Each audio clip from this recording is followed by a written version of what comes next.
Well, there are many videos on the internet, but majority of them only address the symptoms, like deleting social media or removing distractions. While these may help in the short term, they fail to address the real issue, the root cause behind procrastination, which can be summed up in one word: inertia.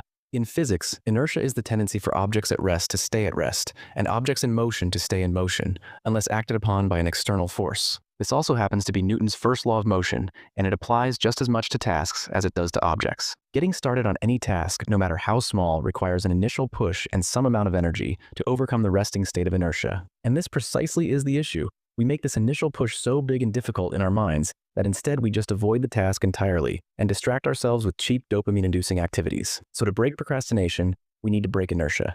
And there are two ways to do this.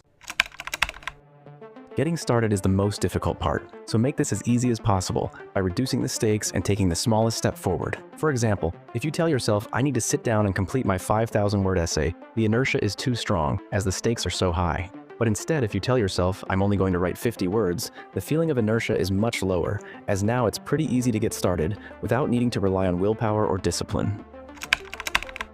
Another popular technique is the 2-minute rule. If you don't feel like doing the work, just tell yourself you'll do it for 2 minutes, and then stop should you want to. For example, you don't feel like cleaning your room. Put on a song, clean your room, and stop when the music stops. The best part is, usually you'll continue longer than 2 minutes, or you'll end up writing more than 50 words. And this is because objects in motion stay in motion. Meaning once we get started, we start gaining momentum, and this momentum keeps us going for longer. Initially, it's like pushing a ball uphill, but once we pass the point of inertia, it's downhill from there. And that's why it's important that the initial push is small and easy. In other words, reduce the stakes and start with just 2 minutes. You can apply these two methods to any area of your life to overcome procrastination, whether that's getting to the gym, working on your side hustle, maintaining your relationships, or pretty much anything you can think of. As Martin Luther King once said, "You don't have to see the whole staircase, just take the first